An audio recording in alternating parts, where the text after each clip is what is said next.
Binasbasan ni Jacob ang mga anak niya. Ika-49 na kabanata.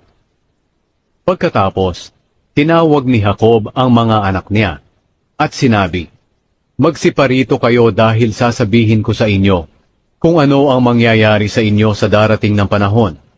Mga anak, lumapit kayo at makinig sa akin na inyong ama. Ikaw, Reuben, na panganay ko, ang kauna-unahang lalaki kong anak.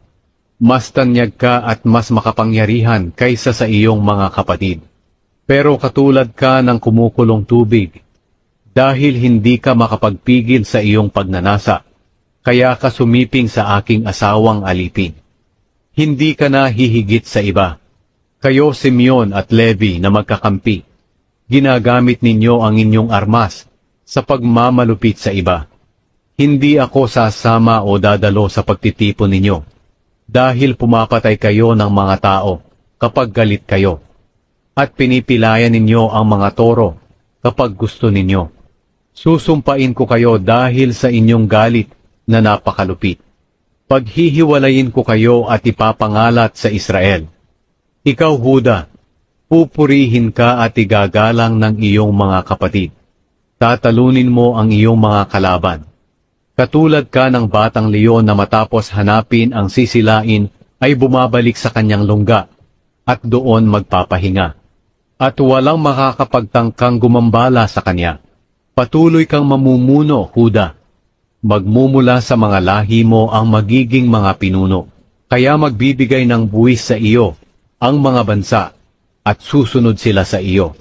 Magiging sagana ang iyong lupain, kaya kahit itali mo ang asno malapit sa pinakamagandang tanim na ubas, hindi niya ito makakayang ubusin, dahil sa dami. At kahit ipanglaba pa ang katas ng ubas, hindi ito mauubos. Kaya dahil sa masaganang katas ng ubas, magniningning ang iyong mga mata. At sa masaganang gatas higit na puputi ang ngipin mo.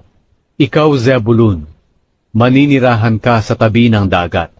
Ang lupain mo ay magiging daungan ng mga sasakyang pandagat. Ang lupain mo ay aabot hanggang sa Sidon.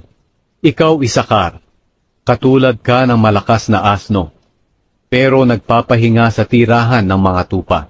Titiisin mong magpaalipin kahit pa pagpasanin ka ng mabigat, at sa pilitang pagtrabahuhin, basta't mabuti at sagana lang ang lupaing titirahan mo. Ikaw, Dan, pangungunahan mong mabuti ang iyong mga tao, bilang isa sa mga lahi ng Israel. Magiging katulad ka ng makamandag na ahas sa tabi ng daan, na tumutuklaw ng paa ng dumaraan na kabayo. Kaya nahuhulog ang nakasakay dito. Pagkatapos sinabi ni Jacob, "O Panginoon, naghihintay po ako sa inyong pagliligtas." Nagpatuloy pa siya sa pagsasalita. Ikaw, Gad, lulusubin ka ng grupo ng mga tulisan, pero gagantihan mo sila habang tumatakas sila. Ikaw, Asher, magiging sagana ka sa pagkain. Aani ka ng mga pagkain na para sa mga hari. Ikaw, Naphtali, katulad ka ng pinakawalang usa, na nanganganak ng magagandang supling.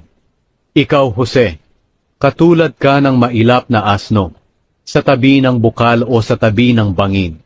Kaiinisan ka ng mga mamamana. Sa galit nila ay papanain kanila, pero palagi mo rin silang papanain.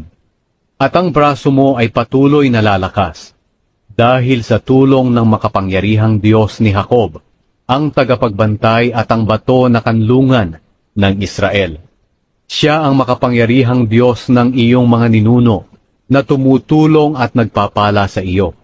Bibiyayaan kaniya ng ulan at tubig sa mga bukal, at bibiyayaan kaniya ng maraming anak at hayop. Ngayon marami akong pagpapala, labis pa sa kasaganaan noon ng mga sinaunang kaburulan. Naway matanggap mo ang mga pagpapalang ito, Jose, ikaw na nakakahigit kaysa sa iyong mga kapatid. Ikaw, Benjamin, katulad ka ng asong lobo na sumisila sa umaga ng kanyang nahuli para kainin, at sa gabi ay pinaghahati-hatian ang natirang nasamsam.